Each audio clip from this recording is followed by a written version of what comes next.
Welcome to part 2 of our 17-hour day at Disney to celebrate the kickoff of Disneyland's 70th anniversary celebration. At this point in our day, it was about 3 p.m. and a little less than halfway through our day, and we are heading into California Adventure.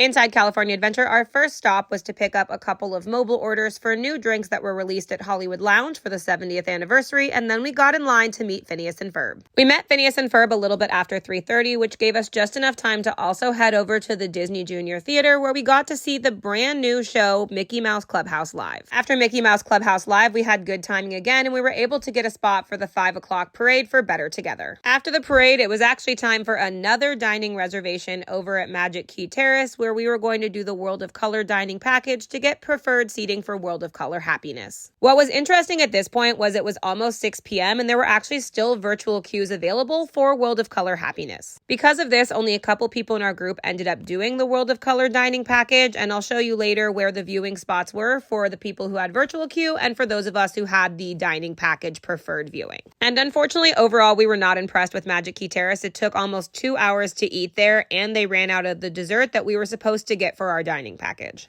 And because it took so long to dine at Magic Key Terrace, by the time that we were finished, it was already time to go back over to Disneyland and get a spot in the reserved viewing area for Paint the Night. This ended up being kind of a bummer because the spot that they give you if you dine at Plaza Inn is not a great spot to watch Paint the Night, and the parade didn't actually get to our area until almost 9:10. It is a really amazing parade though, and our group did have a lot of fun watching it together. Once the parade had officially ended and we had all seen Mickey, it was time to go back over to California Adventure to get our spots for World of Color. Once we were back in California Adventure, we ended up giving our 2 preferred viewing passes to my husband and son, and the rest of us decided to use the virtual queues that we had gotten earlier when we were waiting for Magic Key Terrace. Both spots that we had for World of Color happiness were actually really good. Our spot was just a little bit in front of the preferred viewing area up against this railing, and we all really love this new World of Color show. And once we were done with World of Color, it was about 10:45 at night, but we were heading back over to Disneyland because there was one more really important show that we wanted to see. And yes, I was so impressed with my son at this point, who had been up for so many hours. We asked him over and over if he wanted to go back to the hotel, but he was having such a great time and he wanted to keep going. Once we were back in Disneyland, the second Paint the Night performance had just started, and we wanted to avoid the crowds that were going to be moving around this parade, so we decided to take the train to the back of the park. We took the train to the Toontown station and then got off the train and lined up in front of It's a Small World to watch the 11:30 show for Tapestry of Happiness. This new projection show is an awesome show that celebrates 70 years of Disneyland. And once the show was over, we hopped on the very last monorail of the night at midnight and took that into downtown Disney.